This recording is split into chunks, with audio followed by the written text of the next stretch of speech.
tema que eu me propus falar com os irmãos, na verdade ele surgiu, ele foi uma situação engraçada. No último domingo que eu ministrei aqui na igreja, eu recebi uma ligação na quarta-feira e uma irmã, ela virou para mim e falou assim: irmão Marcinho, a paz e a graça. Eu falei: a paz e a graça. Quem assistiu o Sem Fronteiras vai saber dessa história, tá? Na penúltima sexta-feira nossa. E essa irmã virou e perguntou assim: quem é analfabeto pode conhecer a Deus? Eu ri também. Falei: claro que pode, irmã. É lógico que quem é analfabeto pode conhecer a Deus. Ela: então por que falar de Deus de um modo tão complicado? Por que usar palavras que não são compreendidas por tantas pessoas?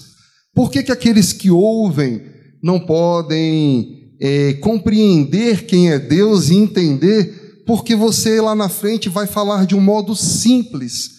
E eu comecei a rir meio envergonhado, porque, na verdade, o Evangelho, ele é algo simples e ele é para ser compreendido por tantos quantos ouvem a verdade de Deus, quantos experimentam sentar para ouvir o Espírito Santo de Deus. Eles têm que ter a geração da vida de Deus em seu coração, eles têm que ter a geração da vida de Deus na sua própria vida.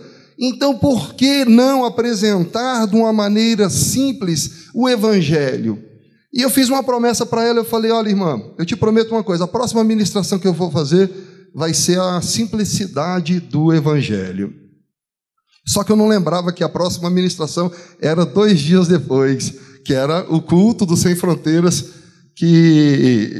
o retrasado, né? Aí, mas mesmo assim, cumprimos a promessa e ministramos. E o pastor Josué, ele falou assim: eu quero que você te pedir um favor, Marcinho, ministre essa palavra à igreja. Não só no Sem Fronteiras, mas eu quero que você ministre aos irmãos no domingo, para todos que hão de assistir. Falar sobre a simplicidade do Evangelho.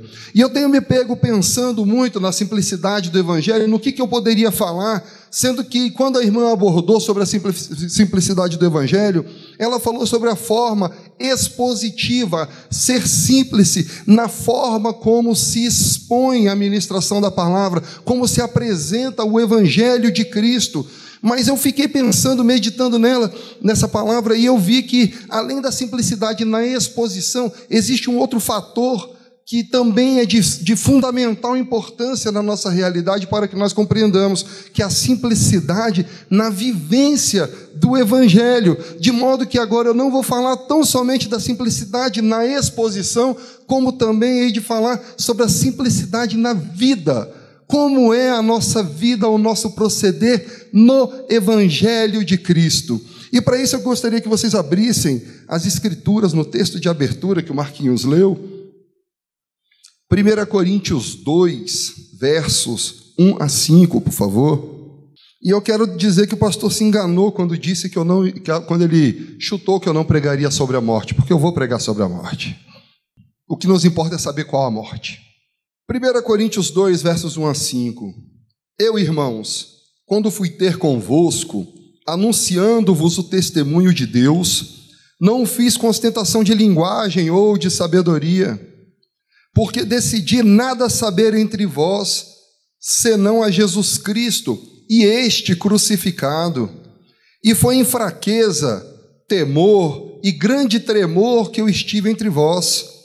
A minha palavra e a minha pregação não consistiram em linguagens persuasivas de sabedoria, mas em demonstração do Espírito e de poder, para que a vossa fé não se apoiasse em sabedoria humana, e sim no poder de Deus. Isso daqui fala sobre quando Paulo ele pregou à igreja de Corintos. Ele começa aqui essa passagem do capítulo 2, ele fala sobre o caráter da pregação de Paulo. Ele fala assim: olha, irmãos, quando eu fui ter convosco, a minha ministração, aquilo que eu preguei para vocês, ele não foi com eloquência, ele não foi no uso de palavras difíceis, nem com argumentos fortes, de modo a persuadi-los.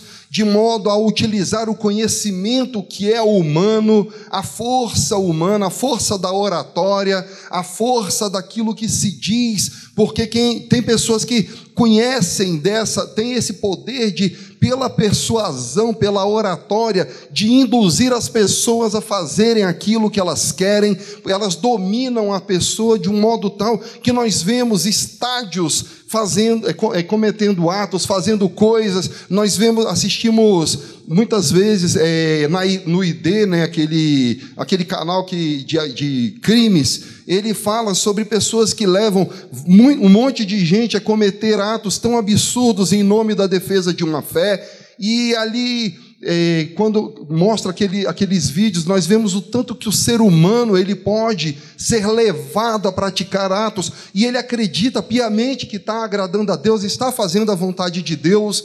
Mas quando Paulo ele se apresenta, ele fala: olha, não foi por persuasão, não é por palavra difícil, não é por argumentos, eu não vou utilizar a lógica racional para poder convencê-los, porque eu decidi saber entre vós algo. Eu quero que vocês conheçam algo. Há um porquê de nós estarmos reunidos aqui, há um porquê de nós termos sido gerados, há um porquê de nós termos nascido, há um porquê desse mundo ter sido criado. E o porquê desse mundo ter sido criado, e nós compreendermos isso, é o que vai fazer a diferença no como nós vamos proceder diante da nossa própria vida, porque nós não vamos mais nos encontrar como aqueles que andam esmurrando o vento, procurando um alvo, aquela pessoa da festa, né, que bota a cabra cega e roda a pessoa, ela pega um pau e vai bater no cavalo que está pendurado para ver se estoura, ou então furar um balão. E assim nós vemos a cristandade, como quem está procurando esse balão cego, depois de ter girado um monte, e nós vemos isso como uma dura realidade. A proposta que nós queremos trazer hoje é a seguinte: e se eu não tenho condição de compreender nada do que é dito sobre o Evangelho? E se eu não tiver condição de saber essas teses e doutrinas que se pregam tão profundas sobre Deus? E se eu não quiser? Eu quiser apenas conhecer a Deus? É possível. É possível eu ter uma vida crística.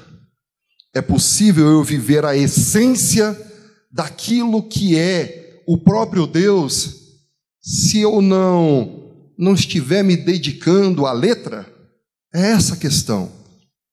Porque se a vida cristã ela se resume ao que nós compreendemos de Deus, eu digo que todos nós estamos ferrados, com o perdão da palavra. Porque aqueles que estão mais avançados ainda não conhecem a ínfima coisa acerca de Deus. Ele tem um mero espectro daquilo que é Deus. Porque se eternamente nós vamos conhecer e prosseguir em conhecer a Deus, imagina quão grande é meu Deus. Quando nós cantamos que o nome de Deus está sobre todo nome, vocês já pensaram o que isso quer dizer? Quando nós declaramos o quão grande é o nosso Deus, quando nós declaramos a grandeza, a majestade, a soberania, quando nós declaramos que Ele é excelso sobre todas as coisas, Ele é aquele cujo nome excede todas as coisas, está acima de todo substantivo, tudo aquilo que tem nome no mundo, Ele está acima. E não há nada que se equipare, nada que se compare, nada que chegue a 1/1000º da sua glória. E nós precisamos começar a arrumar para esse alvo correto, nós precisamos começar a ajustar a nossa vida, para que nós possamos viver esse Deus, viver essa vida em Deus. Hoje o tema é a simplicidade do Evangelho. Quando Paulo ele se apresenta aos Coríntios, aqui no verso 2, ele diz: porque decidi nada saber entre vós. Não há nada humano, não há nada que importe saber entre vós. Eu não quero saber dos problemas, eu não quero saber das dificuldades, eu não quero saber do que vocês estão fazendo de bom ou fazendo de ruim, mas eu quero saber algo que é importante, eu quero extrair da nossa experiência aquilo que é fundamental para a nossa vida. E o que é fundamental para a nossa vida? O que é que nós temos que extrair desse texto paulino? O que nós temos que extrair dos evangelhos? O que nós temos que extrair da nossa realidade espiritual, que é tão importante, que está acima de todas as coisas? E Paulo diz: porque decidi nada saber entre vós, senão a Jesus Cristo, e este crucificado. E eu acho tão interessante esse texto, porque ele fala: nada decidi saber entre vós, senão a Jesus Cristo. Ah, que lindo! Jesus Cristo nasceu de Maria, ele foi concebido pelo Divino Espírito Santo. Quando a mãe dele passou pela mãe de João Batista, né, eles até se balançaram, olha que coisa linda, eles se balançaram no ventre. Aí Jesus Cristo, ele foi levado e ensinou aos 7 anos, ensinou aos 12 anos, todo mundo se maravilhava. É isso que temos que saber, embora seja bom que saibamos. Ou Paulo, ele nos chama a atenção para algo ainda mais importante do que conhecer a história do menino Jesus, a história daquele que morreu na cruz. Ah, Marcinho, não estou entendendo onde que você quer chegar. Porque aqui Paulo, ele diz: conhecer a Jesus Cristo e este crucificado. Não tem como nós falarmos de evangelho, não tem como falarmos da simplicidade de uma vida crística se nós não falarmos de cruz. E falar de cruz, ele pressupõe a morte. Não há como termos uma vida cristã, não há como mantermos uma vida sadia em Deus, uma vida em realidade, porque todas as coisas que nós vemos nesse mundo são meros enganos, são enganos de uma resposta do ego humano, da necessidade do homem em ter mais, da necessidade do homem em fazer mais, da necessidade do homem em parecer ser melhor do que os outros, a necessidade de expor riquezas, a necessidade de expor poder, de se sobrepujar sobre pessoas. Tudo o que nós vemos nesse mundo é fruto desse engano, do eu crescente em si, o do eu que não se contenta, não se contém em simplesmente viver o puro evangelho de Deus. De resto, tudo que nós vivemos é o grande engano do ser. Quando nós pensamos sobre evangelho, eu lembro de uma ministração que foi feita aqui no ministério, que se resgatou o significado originário da palavra evangelho. Eu não sei se vocês se recordam. Evangelho, ele não tinha sua base na religião. O termo evangelho, ele não carrega o seu nascedouro no significado crístico. Não, pelo contrário. Ele queria dizer o seguinte: evangelho, ele é literalmente traduzido hoje como boas novas. Boas novas do que? O povo judeu, quando estava em guerra, Israel, quando estava em guerra, quando ele era atacado e ele vencia uma guerra, vinha uma pessoa que ficava proclamando à frente a vitória de Israel, porque Israel venceu aquela batalha. Então ele chegava na cidade e proclamava: Israel venceu, boas novas, evangelho. Ou seja, eu trago boas novas, eu trago o evangelho para declarar que Israel venceu essa batalha. E quando foi utilizada essa palavra nas Escrituras, houve um resgate do significado dessa palavra. Essa palavra, ela foi tirada de um contexto de guerra, foi tirada de um contexto da realidade histórica daquele povo, e agora ela foi trazida para a realidade espiritual do povo de Israel, que agora se declarava o quê? Se proclamava uma vitória. Mas que vitória originariamente? Agora ela fala, na origem cristã, é chegado o reino de Deus. Aí agora usa-se a mesma palavra evangelho, que era para declarar as boas novas de vitória na guerra, para agora dizer o seguinte: é chegado o novo reino, é instaurado o novo reino, e esse novo reino, ele é vitorioso. Esse novo reino, ele é um reino de vitória diante de toda a realidade agora existente. Mas de que realidade nós falamos? Hoje eu quero levá-los a pensar, se eu conseguir fazê-los pensar aquilo que está no meu coração, meditar naquilo que está no meu coração, eu vou sair daqui hoje muito feliz. Porque quando falava lá nos primeiros tempos sobre evangelho nas Escrituras, falava-se sobre a instauração de um reino. Qual reino era esse reino de vitória? Aí Cristo diz: é chegado o reino de Deus. Esse novo reino, que agora ele se sobrepõe a um reino meramente humano, que desde o Éden ele vem carregando no coração essa necessidade do homem de ser, de ter, de possuir, de aparências, de engano. E agora vem um novo reino instaurado, que é o reino do não ser. Eita, Márcio. É um reino de morte. Morte do eu, morte do ego, morte dessa carne que tanto anseia por divisão, tanto anseia por partidarismo, tanto anseia, porque se teve fofoca, e se você não puxar a sardinha para o meu lado, você está tomando a sardinha para o outro. Egoísmo. E agora Cristo ele instaura um novo reino, um reino não mais voltado ao eu, como o reino de outrora, e o evangelho agora ele vem sendo anunciado como um reino que se opõe a isso tudo, se opõe a essa realidade meramente humana, caída, ególatra, egocêntrica, egoísta. Podemos usar várias palavras para falar sobre esse ego perverso, esse ego que tanto nos dificulta ver Deus, tanto nos dificulta ver Cristo. Porque na nossa realidade, como seres humanos, como que nós vivemos? Nós vivemos uma fé dogmática.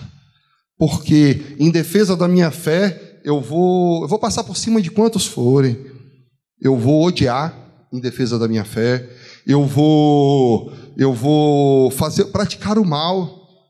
Ai, Márcio, eu não pratico não. Será?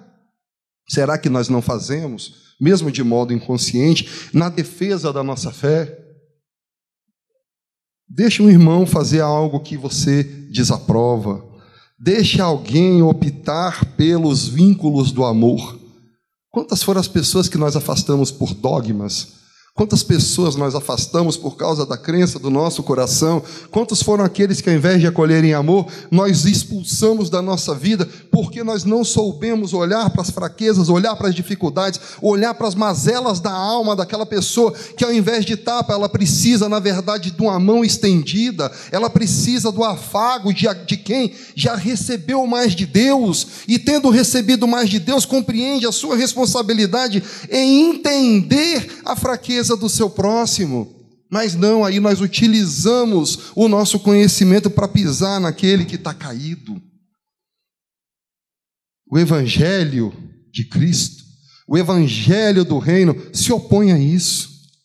Ele se põe veementemente contra tudo aquilo que divide, tudo aquilo que derruba, tudo aquilo que traz divisão entre as pessoas. Tudo aquilo que não é fruto do amor, ele se opõe. E assim nós vivemos, por não compreender uma fé raquítica, uma fé esquelética. Nós temos a fé para dizer que temos a fé. Nós vamos a uma igreja, nós congregamos no domingo, e quando congregamos no domingo, nós nos orgulhamos de dizer que nós somos devapianos, ou cristãos, ou assembleianos, ou seja lá qual for o nome que for, que se a vida de Deus ela não for gerada no teu e no meu coração, nada vai importar a nomenclatura que nós utilizarmos, não vai adiantar em qual lugar você congrega, ou o que se prega, ou o que... Não vai adiantar, porque se a vida de Deus, se o evangelho real, o evangelho do reino não estiver acima desse falso evangelho humano, que te põe como... você nasceu para ser cabeça e não cauda, você nasceu para estar acima de pessoas, você tem que tocar guitarra, porque se você tocar bateria, você está lá no fundo, você não aparece. Está na hora de nós mudarmos a nossa consciência, está na hora de nós mudarmos a nossa mente e buscarmos aquele que é, porque nós não temos em nós a realidade das coisas, nós não somos senhores do nosso oxigênio, nós não somos senhores da nossa vida, nós não podemos nada. Está que o nosso irmão hoje sofre a dor da mãe perdida. Meus sentimentos, meu irmão, em nome de Jesus, que o Senhor conforte o coração, em nome de Jesus. Mas e a compreensão de que todas as coisas estão em Cristo e todos nós tornaremos a Ele. E a nossa vida hoje, como está? Está em Cristo. Ou ela está no eu. Falar da simplicidade do Evangelho, ele não fala sobre como você age tão somente, mas é como está a sua mente e o seu coração que geram o seu agir. Porque eu escrevi uma frase aqui que fala assim: a forma como se compreende uma verdade, ou suposta verdade, determina a forma como você vai vivê-la. Eu vou repetir: a forma como você compreende uma verdade, ou suposta verdade, determina a forma como você vai vivê-la.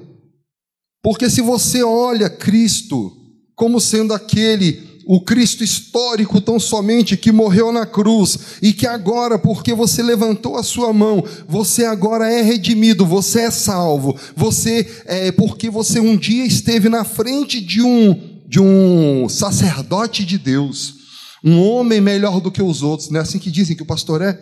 Um homem posto sobre a vida de vocês. Para de bobagem. Agora você é salvo. Eu lembro que tinha uma musiquinha que a gente cantava na igreja, falava assim: foi numa segunda que Deus me tocou. Aí os irmãos da segunda levantavam. E eu lembro que eu tinha um orgulho, eu levantava na quinta, né? Que foi num dia de culto de quinta-feira. Mas como é o toque de Cristo de verdade em nós? Ele é um momento estanque na história, ele é algo que acontece em um único momento e que agora você nasceu de novo. Eu pergunto, o batismo nas águas te transformou? Descer as águas, na hora que você levantou, que você olhou, que você era a mesma pessoa, isso te frustrou? Porque o carro te fechou logo após e você deu um fora na pessoa logo após o seu batismo e você falou: eu achei que o desgramado tinha morrido, mas ele está aqui comigo ainda. Ou Adão não está vivo em vocês? Assustou com a palavra? Porque ele é esse Adão que luta dentro do nosso coração, esse Adão que luta dentro da nossa mente em sair, que nem Lázaro sai para fora, é Adão querendo sair para fora, Adão querendo se colocar diante de todas as coisas, e esse Adão caído que precisa morrer. Tal qual Cristo falando em João 3, é necessário nascer de novo. Você não está entendendo, é necessário nascer de novo. Sai. Tudo aquilo que é nascido da carne é carne, tudo aquilo, Nicodemos, presta atenção, Nicodemos. Você precisa nascer de novo, o que é nascido da carne é carne, o que é nascido do Espírito é Espírito, de modo que se você não nascer de novo, você não vai poder ver o reino dos céus. E a gente compreendeu por tanto tempo que ver o reino dos céus era ser chamado quando Cristo viesse nas nuvens, lá no final. Já falaram que ia ser em 1800 e pouco, já falaram que ia ser 1900 e pouco, 2000 e pouco e não sei quanto. Todo mundo quer botar uma data da vinda de Cristo, mas Cristo já veio para mim e para você. E nós ainda não vimos a transformação. Por quê?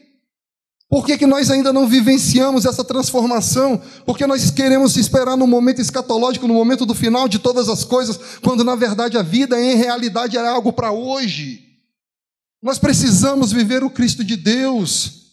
Esse mundo jaz no maligno. Se você olhar para a realidade do mundo, você vai ver o quanto que te cobram para que você seja partidário de algo. Eu não estou falando de política não, o momento leva a crer isso, eu não estou falando de política. Eu estou falando de divisão na família, eu estou falando de divisão no trabalho, eu estou falando de oposição contra as pessoas, eu estou falando de você ver a oportunidade de ajudar e na hora que você vê o necessitado, você pisa nele. Eu estou falando da geração da vida crística em nossos corações e nossas mentes. Eu não estou falando nada de política, momento político, nada. Eu estou falando do coração transformado.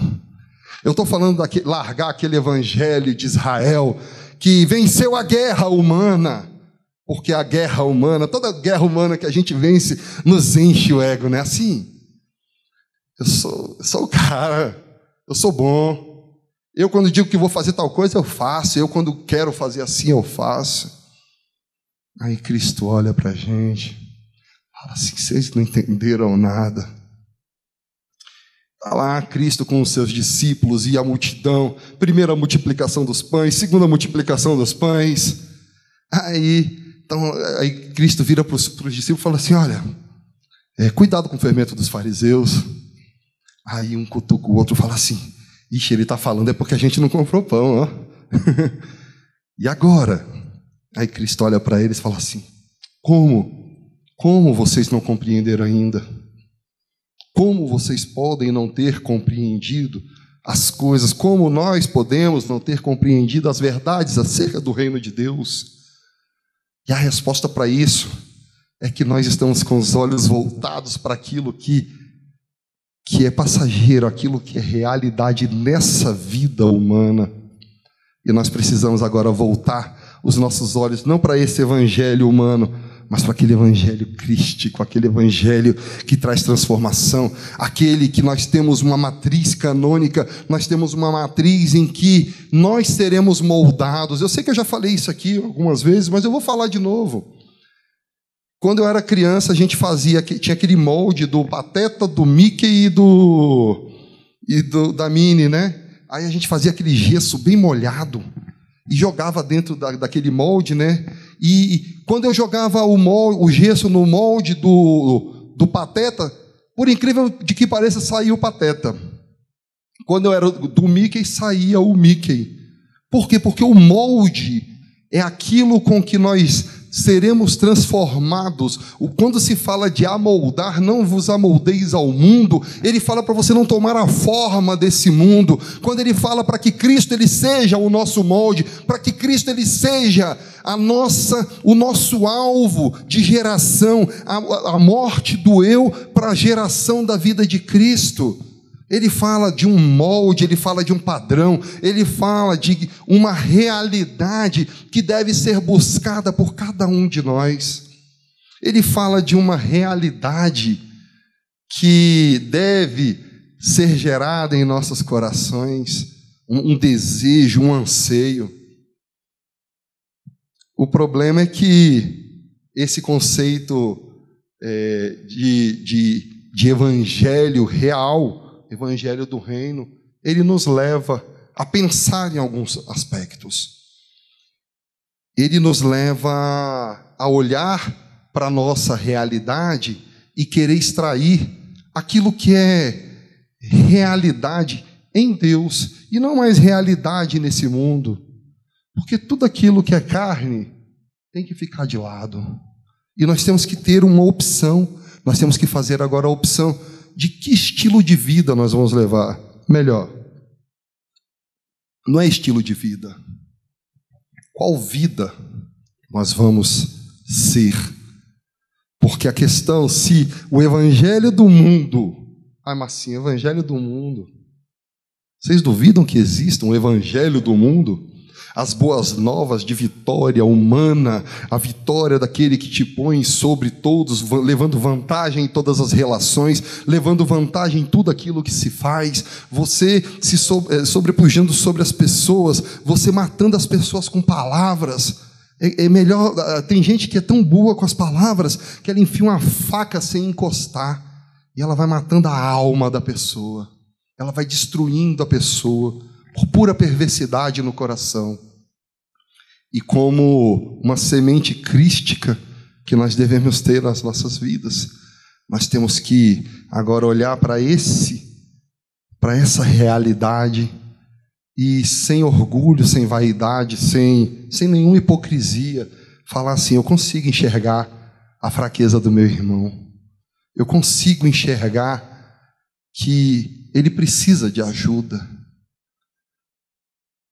porque escolher pelo evangelho do reino, ele nos traz consequências, e nós vamos tratar sobre isso agora. Abram as escrituras, por favor. 1 Coríntios 1, 17 a 25. Podemos? Uma folhinha para trás, né?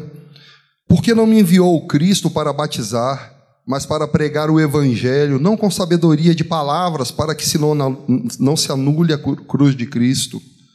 Certamente a palavra da cruz é loucura para os que se perdem, mas para nós que somos salvos, poder de Deus. Pois está escrito: destruirei a sabedoria dos sábios e aniquilarei a inteligência dos instruídos. Onde está o sábio? Onde está o escriba? Onde o inquiridor deste século? Porventura não tornou Deus louca a sabedoria do mundo? Visto como na sabedoria de Deus o mundo não o conheceu por sua própria sabedoria, aprove a Deus salvar os que creem pela loucura da pregação. Porque tanto os judeus pedem sinais como os gregos buscam sabedoria, mas nós pregamos a Cristo crucificado, escândalo para os judeus e loucura para os gentios. Mas para os que foram chamados, tanto judeus como gregos, pregamos a Cristo, poder de Deus e sabedoria de Deus. Porque a loucura de Deus é mais sábia do que os homens, e a fraqueza de Deus é mais forte do que os homens. Nota aqui uma mudança de paradigmas que Paulo ele tenta instaurar na cabeça dos irmãos de Corintos, mas ele não tentou somente para a igreja de Corintos, porque isso daqui teve uma aplicação imediata para aquele povo, mas isso daqui tem uma aplicação imediata para nós, porque nós, ao olharmos os textos escritos, nós temos que extrair os princípios dela, que cabem, que são aplicáveis à nossa realidade. Porque quando nós vivemos a realidade de que tudo aquilo que nós vivemos humanamente se torna loucura, algum problema a gente tem, ou a gente está no caminho certo. Porque se nós continuarmos a vida como ela era, se o nosso coração e a nossa mente permanecer como era, nós não estamos indo no caminho do Cordeiro. Não. Eu falo sem medo de errar. Eu falo porque a Escritura me dá base para isso. Porque se nós permanecemos com o mesmo pensamento que existe no mundo, se nós coadunamos com toda a linha de raciocínio que o mundo tem, então nós não estamos vivendo Cristo. Porque nós estamos vivendo a sabedoria do mundo. E aqueles que creem no Evangelho do Reino, aqueles que falam sobre amor, sobre perdão, aqueles que falam sobre não querer o mal, aqueles que falam sobre olhar a fraqueza do próximo, aqueles que falam, são loucos, são tudo, menos Cristo. Porque até na sabedoria do mundo diz assim: porque a vingança é minha, diz o Senhor, que eu porei, não é assim? Ainda fala com entonação de voz, com ódio na voz, que é a misericórdia. Mas não. Aí vem o reino de Cristo, que fala assim: olha, se alguém bater na tua face, dá outra. Eita ferro. Se roubar a capa, dá a túnica. Se te obrigar a andar 1 milha, os judeus tinham obrigação, né, em Roma de andar 1 milha. Aí ele ainda falava assim: anda duas. Vai além da tua obrigação, vai além daquilo que te é exigido, vai além daquilo, serve. Sou todo servo. Mas não adianta fazer isso dogmaticamente, porque o irmão Marcinho, porque o Josué, porque o Alexandre, porque... Quebra esses dogmas dessa vida humana caída e começa agora a compreender a vida em Cristo, que não é uma vida de ter, é uma vida de não ser, é uma vida de que o seu brio, o seu ego já não tem mais importância, já não importa mais. 17-25, né, que eu li. Onde está o sábio? Onde o escriba? Onde o inquiridor deste século? Onde estão os grandes homens dessa humanidade? Eles são senhores e doutores da realidade humana. Esse mundo precisa viver uma revolução. A gente vê passando na televisão, a gente vê no Facebook, a gente vê no Instagram, a gente vê falando sobre a necessidade de uma revolução. Mas a revolução que a gente precisa viver não é a revolução política, não é uma revolução econômica, não é uma revolução sobre interesses de um grupo ou de outro, porque isso tudo é divisão, isso tudo é secção, isso tudo é espírito que não veio para unir. A revolução que o mundo precisa viver é a revolução do não ser. Porque nós temos um não ser ideal. Vou repetir, nós temos um não ser ideal, que é o próprio Cristo, que sendo Deus, imagina o seguinte, quando um filho grita com um pai, e na frente de todo mundo, como que o pai se sente? Envergonhado, humilhado, não é assim? Se o filho é um mal educado, se o filho faz as coisas que quer com o pai fica com vergonha, mas não tem coragem de chamar a atenção. Mas o pai se rebaixou ao filho, olha só, e aquilo dói, não dói? Você fala assim, esse menino está me envergonhando, esse menino está me dando uma canseira que eu não dou conta mais com ele. Agora imagina Deus, o Criador. Ele fala assim, vou me vestir de criatura, eu vou descer do trono de glória e vou me vestir da criação, eu vou me rebaixar às coisas criadas, às coisas que são temporais. O eterno, ele se rebaixa àquilo que é temporal. O santo, ele se rebaixa a uma carne corrompida, com data de validade, que nós nascemos, as nossas células já nascem morrendo, com prazo para a morte. É uma coisa linda, terrível isso, na verdade. Aí o Criador, ele se rebaixou até a sua criatura. E agora, estando vestido dessa criatura, ele vem e padece. Olha tudo que Cristo padeceu. Não, primeiro se você parar para pensar no Criador, tendo que chorar para mamar, a gente já pensa assim, algo está errado, é loucura isso. Vocês nunca pensaram nisso, não? O Criador de todas as coisas tinha que chorar para mamar. Olha tanto que ele foi se rebaixando, tanto que ele foi experimentando a morte. Depois ele cresce, é perseguido, ele padece tantas perseguições, ele passa as dificuldades humanas que nós, criaturas, passamos, e agora ele sofre um julgamento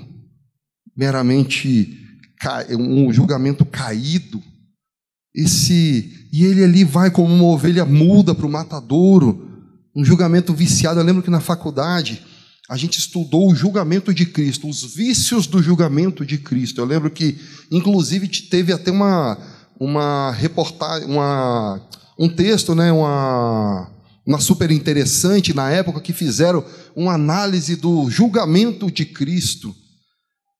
Mas nada disso importa, que eles falavam assim, Cristo não teve um advogado para poder defender. Bobagem. Cristo, ele não precisa de defesa, ele é o indefensável, ele é aquele de quem não se pode falar as palavras que representem a grandeza do teu amor e do seu amor e da sua majestade. Mesmo assim, a gente tenta de uma forma tão pequena, a gente tenta ainda mostrar, a gente tenta ainda viver, a gente tenta ainda compreender de acordo com o que nos é dado, dos degraus que nós vamos subindo nessa escalada rumo a Cristo, nós vamos tentando compreender cada vez mais, e nós vamos vivendo cada vez mais essa realidade, de modo que aquilo tudo, aqueles dogmas, aquelas questões, elas vão sendo deixadas para trás, mas a cada vez que isso daí é deixado para trás, a gente vai padecendo momentos, vai padecendo dores. Tenho certeza que muitos se identificam, porque quando a gente é gerado, quando é transformado, o mundo não consegue compreender, porque a Escritura nos mostra que é loucura, não é normal, ninguém é bonzinho, ninguém faz isso, aquilo, não, bobagem. Quantas acusações por escolher o amor, quantas são as injustiças por escolher o amor. Mas mesmo assim nós precisamos, e eu quero tratar aqui com alguns temas, algumas verdades com vocês sobre isso que nós estamos falando. Abre Mateus 4, 23, por favor.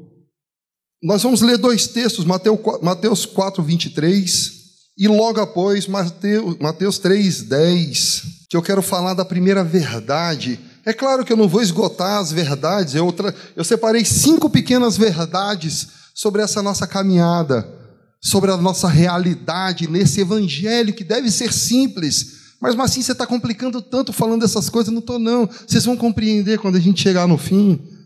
O evangelho é simples, ele não exige coisas mirabolantes, ele não exige que você faça coisas que são extraordinárias, não. Mateus 4, 23. Percorria Jesus toda a Galileia, ensinando nas sinagogas, pregando o evangelho do reino e curando toda sorte de doenças e enfermidades entre o povo. Pula para Mateus 3,10 aí, por favor. Já está posto o machado à raiz das árvores. Toda árvore, pois, que não produz bom fruto é cortada e lançada ao fogo. Aqui Cristo ele falava da realidade do judaísmo, que uma hora Deus tendo se mostrado àquele povo, eles não souberam aproveitar aquela oportunidade de serem aqueles que seriam os detentores da palavra, que era para poder levar como um reino de sacerdotes. Eles tinham por obrigação levar a palavra, que esse é o reino de sacerdotes, levar a palavra a todos os povos. Eles recolheram, eles se seguraram em si, e por orgulho agora eles seguram aquilo tudo que eles têm, para poder dizer: eu sou melhor do que os outros, a minha nação é mais santa do que as outras, então eles não são dignos, e os gentílicos eles devem morrer, ponto, porque eu sou bom demais. Aí Cristo vem: olha, o machado já está à raiz, acabou, agora vai ser cortado. Aí Cristo, em Mateus 4, 23, fala assim, que ele pregava o evangelho do reino. A primeira verdade que eu quero falar para vocês é: em Cristo se instaura o fim de uma era e o início de outra. Eu vou repetir a primeira verdade: em Cristo se instaura o fim de uma era e o início de outra. Meu irmão, coloca uma coisa na sua cabeça em nome de Jesus. Abre a sua mente, por favor, para aquilo que eu vou dizer, em nome de Jesus. Abra a sua mente. Se a sua vida não mudou depois que você conheceu Cristo, você não está vivendo Cristo. Isso é gravíssimo para a nossa realidade. É necessário que a nossa vida ela sofra uma mudança. É necessário que a nossa mente seja amoldada a Cristo. Ela precisa ser quebrado, todos os dogmas, paradigmas antes existentes, para que agora nós sejamos construídos por Cristo. Nós temos que ser gerados. Cristo é a marca da transformação. O evangelho ele deve gerar transformação nos nossos corações.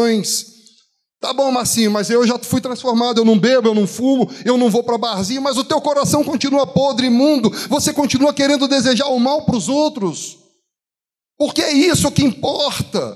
Não importa o que você faz exteriormente, Eu vou falar nem as suas bondades, se não forem frutos de um coração transformado, elas têm sentido para Deus, porque elas são feitas para orgulho, para envaidecimento, para troca, para qualquer outra coisa, menos para a glória de Deus. É porque eu preciso perdoar. Ai, que bonitinho, eu preciso perdoar, porque eu quero um lugar no céu. Vai para o inferno. Vai, porque você agora vai falar a verdade. Entendam, não estou mandando ninguém para o inferno, não. Eu estou falando porque nós precisamos falar a verdade para Deus. Nós precisamos olhar para Cristo, nos apresentar, falar: Deus, eu não dou conta. Está aqui o meu coração podre, imundo. Eu não dou conta de perdoar, eu não dou conta de amar. Eu olho para fulano e beltrano, eu julgo. Eu faço isso quando eu vejo alguém fazendo tal coisa. Sejam sinceros. A gente precisa se apresentar diante de Cristo com um coração sincero. A gente precisa olhar para Cristo e falar: Pai, eu não tenho forças para ser como Tu és. Mas Cristo não quer que você tenha força para ser como Ele é. Ele quer que você reconheça que você não tem força. Porque se você tiver força, é o seu ser, não é o não ser. Vocês estão entendendo o que eu estou falando? Porque não importa o teu ser, é necessário nascer de novo. É necessário que esse homem caído, ele seja morto todos os dias, porque é um processo de morte e ressurreição. Morte e ressurreição. Porque quando você morrer em determinada área, você vai olhar e vai falar assim: eu estou tão bem agora, e vem uma verdade, vem uma realidade que se apresenta diante de você, e você colide com essa verdade de novo. Você é posto nu diante do espelho, que você fala assim: como você é uma vergonha. Quantos já se sentiram assim? De se achar: estou com um coração bom, agora sim eu fui transformado por Deus.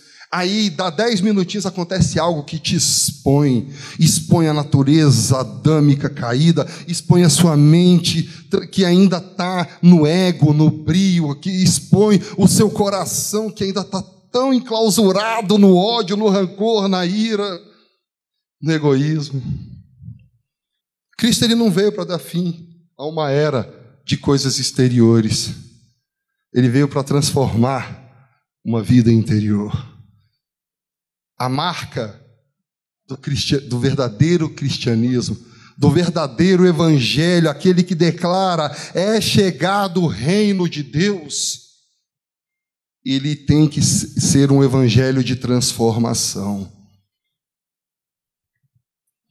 Nada que é externo corrompe o homem, porque todas as coisas, elas fluem do coração. O problema do homem é o coração. O problema do homem não é o que ele faz exteriormente. Porque eu posso enganar vocês falam assim: nossa, o Marcinho é tão bonzinho. Mas eu sei os monstros que eu alimento quando eu deito minha cabeça no travesseiro. Eu sei o que passa aqui e o que passa aqui. Eu posso fazer pinta de santo, assim como cada um de nós pode fazer pinta de santo, e exteriormente ser a melhor pessoa do mundo. Ai, amadinho. Não muda nada. Não muda nada. Se não for fruto de um coração gerado, transformado, um coração que morre a cada dia para que Cristo ressurja. Eu lembro que no aniversário de um amigo eu mandei uma mensagem, falei: para você eu posso falar que você morra nesse dia do seu aniversário. Ele: glória a Deus, amém. Que nós morramos todos os dias da nossa vida, que nós aceitemos que a nossa realidade humana, ela só nos leva para o engano do ser. Eu vou repetir isso várias vezes hoje, que a vida em Cristo é a vida do não ser, é a vida do esvaziamento, porque senão nós não vamos ter essa vida transformada. E a mesma raiz que alimentava os judeus naquele orgulho é a mesma raiz que nos alimenta hoje, se nós não pusermos esse machado em ação para que Cristo ele seja nos transforme. Nós precisamos nos colocar à disposição. Cristo, eis-me aqui. Pai, fala, eu preciso ouvir. E essa raiva que eu estou sentindo desse irmão falando essas coisas aí, Senhor, quebra essa raiva, porque esse irmão está pegando pesado. Não, ora diferente, fala: Senhor, Se isso é verdade, quebra as cadeias da minha mente, quebra as cadeias do meu coração. Então, qual a primeira verdade? Em Cristo se instaura o fim de uma era e o início de outra, amém? A segunda verdade que eu quero ler para os irmãos, tratar com os irmãos. Abram aí, Mateus 26, de 10 a 13.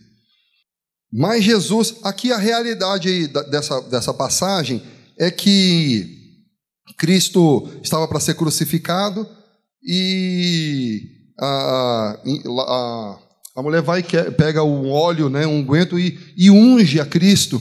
E ali os discípulos começam a falar: por que ela não dá o dinheiro para a obra de Deus? Aí Cristo ele fala assim: mas Jesus, sabendo disso, disse-lhes: por que molestais essa mulher? Ela praticou boa ação para comigo. Porque os pobres sempre os tendes convosco, mas a mim nem sempre me tendes. Pois derramando este perfume sobre o meu corpo, ela o fez para o meu sepultamento. Em verdade vos digo, onde for pregado em todo o mundo este evangelho, será também contado o que ela fez para a memória sua.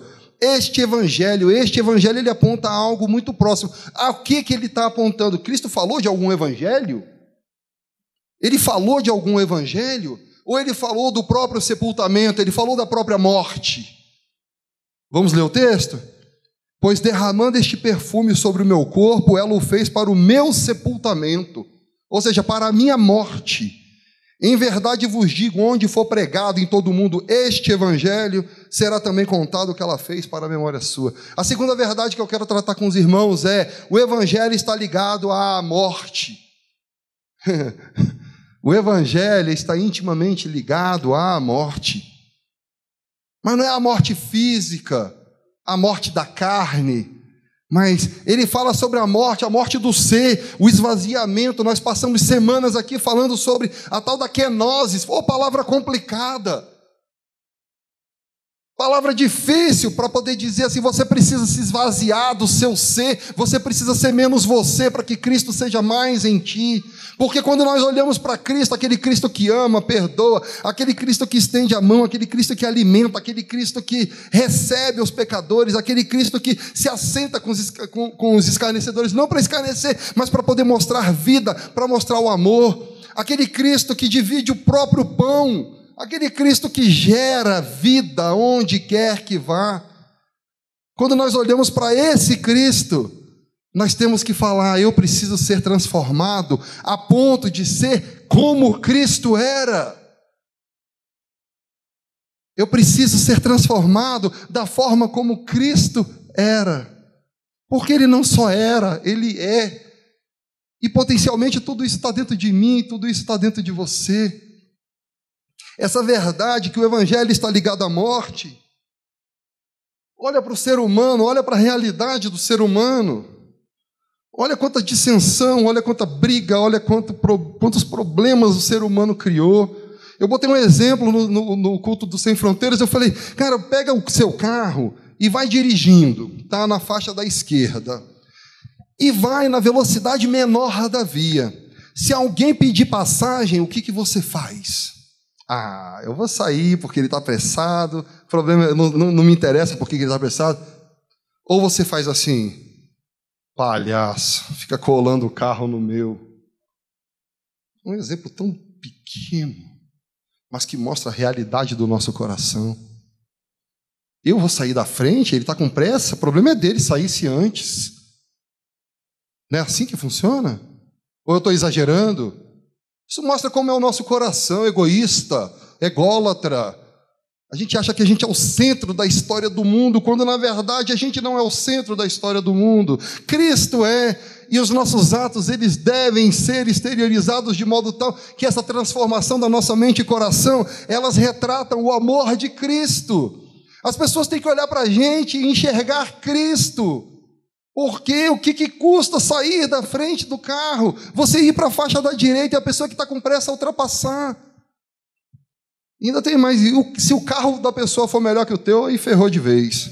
Dói 2 vezes no ego. Dói 2 vezes no brio. Mas isso é ego. Deixa alguém te olhar de cara feia. Por que me olhou de cara feia aquele palhaço? Gente, talvez a pessoa esteja só no mau dia. Talvez a pessoa esteja passando por problemas que você não saiba. Talvez a pessoa seja uma doente na alma e ela precise de cura. Quanto mais nos é dado de conhecimento do amor de Deus, mais nos é cobrado.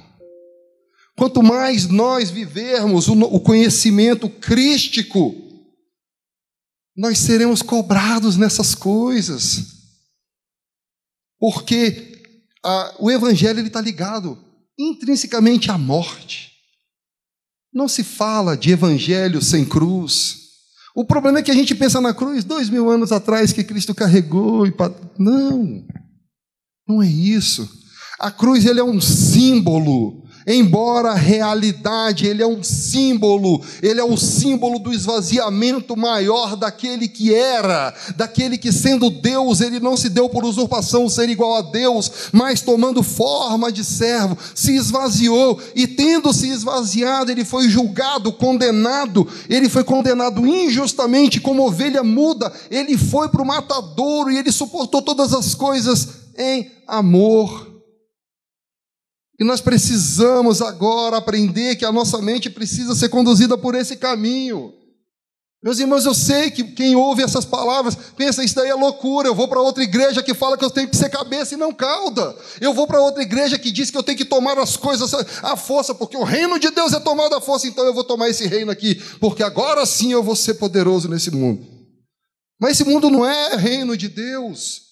O reino de Deus está dentro de ti, está dentro de mim, ele habita cada coração, ele habita as nossas mentes e ele quer gerar o amor de Cristo. Para isso nós precisamos olhar para o Cristo e falar como é Cristo. Porque senão nós estamos ainda declarando o evangelho dos israelitas, vencemos uma guerra humana. Nós estamos debaixo do mesmo, se nós, ao declararmos o evangelho, nós falarmos assim, eu perdi. Eu fui açoitado por amor a Cristo. Eu fui injustiçado. Porque agora nós entramos na terceira verdade que eu quero tratar com vocês. A morte do ego, ela nos cobra um preço. Uai, Marcinho, a morte do ego nos cobra um preço? Cristo não pagou o preço? Abre Mateus 5, por favor. Tem tempo? Ainda tem um pouquinho. Mateus 5, versos 38 a 48. Eu vou ter que ler esse texto todo, desse 38 a 48. Eu peço perdão para vocês, mas a gente vai precisar tratar. Ele faz parte daquilo que eu preciso falar hoje. Mateus 5, 38 a 48. Ouviste o que foi dito, olho por olho, dente por dente. Evangelho de... Olho por olho, dente por dente, evangelho dos homens. Israel vencedor. Olho por olho, dente por dente. Eu, porém, vos digo, não resistais ao perverso, mas a qualquer que te ferir na face direita, volta-lhe também a outra. Eita! E ao que demandar contigo, tira-lhe a túnica e deixa também a capa. E se alguém te obrigar a andar 1 milha, vai com ele 2. Dá a quem te pede, não volte as costas ao que deseja que lhe emprestes. Ouviste o que foi dito, amarás o teu próximo e odiarás o teu inimigo. Eu, porém, vos digo, amai os vossos inimigos e orai pelos que vos perseguem. Nós vamos voltar para o texto já. Meus irmãos, a morte do ego, ela tem um preço. E o preço da morte do ego, vocês vão achar redundante, mas não é. É a morte do ego. O preço da morte do ego é a morte do ego. Que a gente vai ser apontado, a gente vai sofrer injustiça. E como Cristo, como ovelha muda. Mas não é como ovelha muda doutrinariamente, dogmaticamente, porque alguém falou, porque está escrito. Não, é porque o teu coração está tão limpo diante do Senhor, porque não cabe espaço, não tem espaço para que haja rancor ou haja ódio daqueles que praticam a injustiça contra ti, porque você vai olhar e você vai enxergar que aquilo dali é fruto ainda de uma mente caída, é fruto de uma mente que carece das suas orações, carece do seu amor, que ainda precisa ter a visão iluminada, ainda precisa ter o coração iluminado, a ponto de uma hora enxergar quantas cracas, quanta corrupção, quantos enganos ali existem. Vocês já foram em algum lugar que era escuro, você fala assim, nossa, que lugar lindo. Aí você vai de dia no mesmo lugar, você fala assim, nossa, que tranqueira esse lugar. Vocês já foram em lugares assim? Ou não? 1 João diz que o homem que anda em trevas, ele não sabe para onde vai, porque as trevas lhe cegam os olhos. Agora imagina aqueles irmãos que, estando em trevas, eles não sabem para onde vão. Assim como nós ainda estamos em trevas em tantas áreas, tantos aspectos na nossa vida, e nós cobramos daqueles que estão em um caminhar mais avançado do que o nosso, nós queremos misericórdia, mas por que nós não podemos ter misericórdia com aquele que está num caminhar ainda mais atrasado do que o nosso? Nós precisamos aceitar que a morte do ego, ela traz um preço. Ela tem um preço, e esse preço é aceitar a morte do próprio ego. A primeira verdade que eu tratei com vocês foi o quê? Em Cristo, vamos repetir? Em Cristo se instaura o fim de uma era e o início de outra. Qual a segunda verdade? Evangelho está ligado à morte. Terceira verdade, a morte do ego cobra um preço.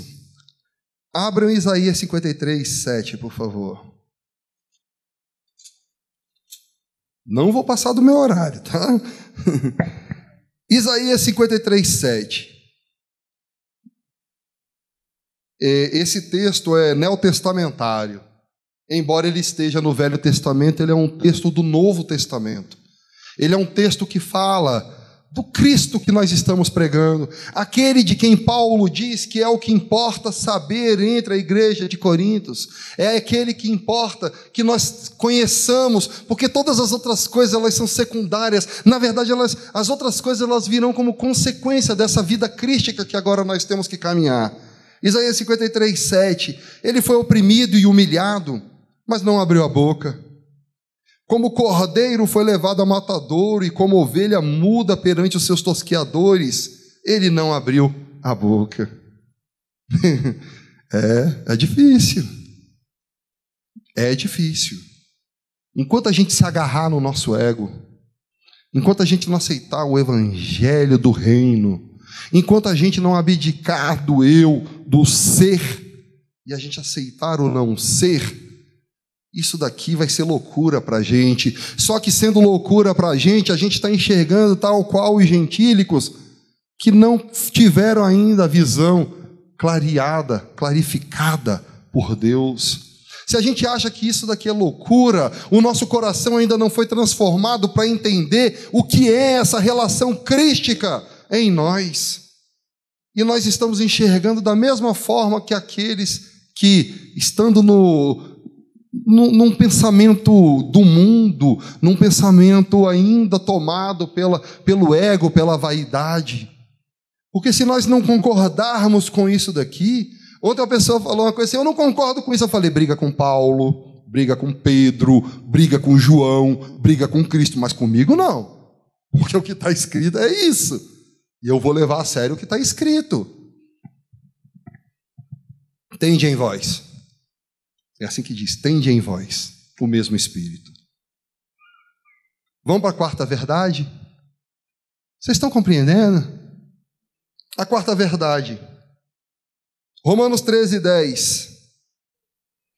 Romanos 13:10 diz assim, o amor não pratica o mal contra o próximo, de sorte que o cumprimento da lei é o amor.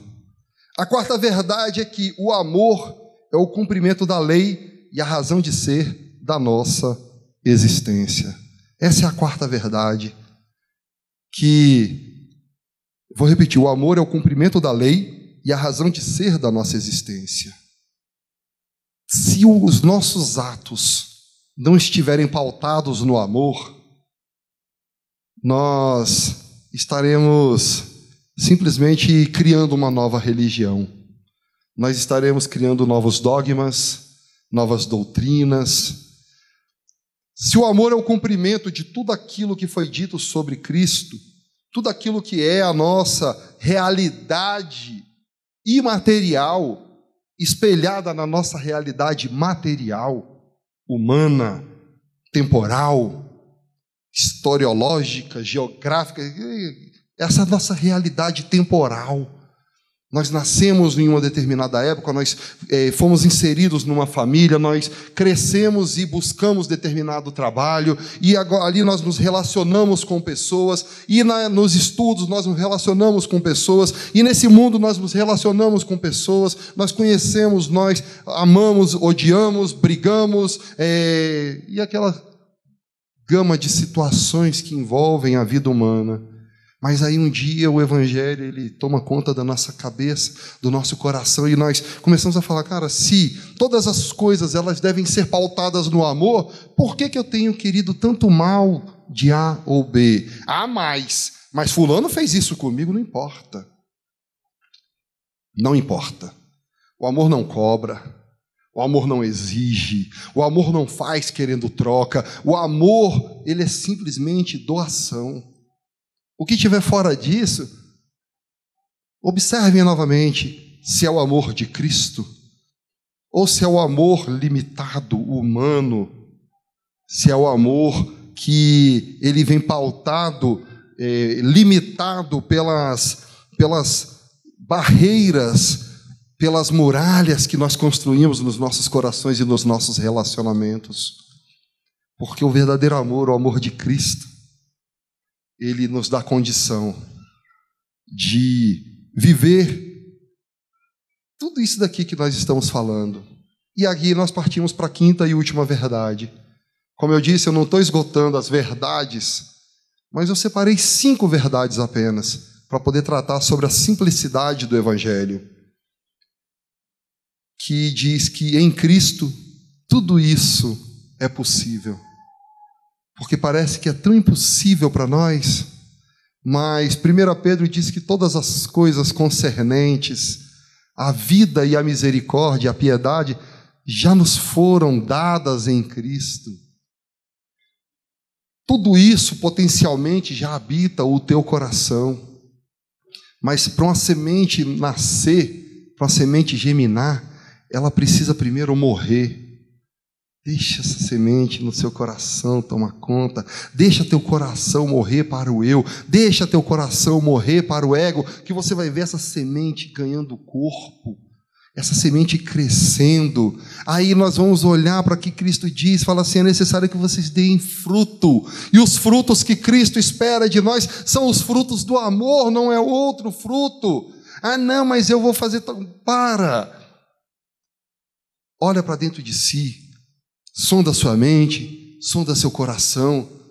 Aquele que se julga, ele não vai ser julgado por outros, porque ele vai se julgar e vai se olhar.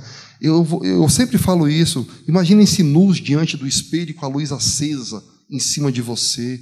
Você se vê exatamente como você é.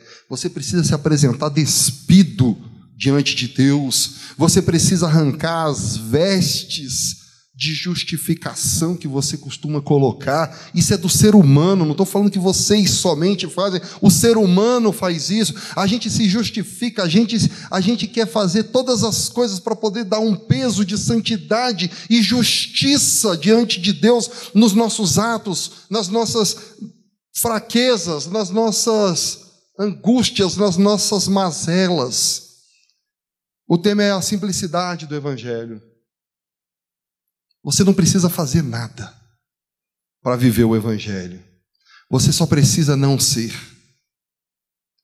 Você não precisa falar, mas eu congrego na igreja tal. Não, que o congregar é lícito, ele é necessário. Ah, mas eu dou esmola para os pobres. Para quê? Para se envaidecer? Para então. Vai fazer na frente dos outros, que aí você ganha honraria humana. Porque para Deus não tem valor se o seu coração está voltado a aparecer, voltado ao ego. Porque ninguém precisa saber aquilo que se faz. Porque você não quer honraria humana. Para de querer aplausos humanos naquilo que vocês fazem, naquilo que o motor, aquilo que move a vida de vocês deve ser o amor de Cristo, deve ser a vida de Deus em você. O seu coração ele precisa estar todo voltado a Cristo para poder abrir mão, para poder abdicar do eu, abnegar o ser. O Evangelho é simples. O Evangelho cantado, gritado, proclamado por Cristo é o evangelho do não eu, o evangelho do não ser, porque o mundo ele trouxe o evangelho do ser, as boas novas do ser. Eu sou vitorioso pelas coisas, pela força do meu braço. O evangelho do reino é o evangelho de esvaziamento. É o evangelho de dizer: Senhor, eu suporto todas as coisas por amor de Ti. E se meu coração está sujo, está impuro diante disso que aconteceu, limpa, porque eu quero ser transformado em Ti. Para de justificar, larga as vestes. O Ministério de Louvor pode ir subindo. O mundo precisa sim de uma revolução. Imagina, nós somos quantos aqui e quantos acompanhando virtualmente? Imagina 300 pessoas no total, outros que hão de assistir, 1000 e tantas pessoas que depois assistem, que a gente vê lá. Agora imagina se essa revolução começa por cada um de nós, e isso é multiplicado. Esse mundo vai mudar, mas o preço vai ser pago de início. Diga para Cristo: Senhor, eis-me aqui, em nome de Jesus.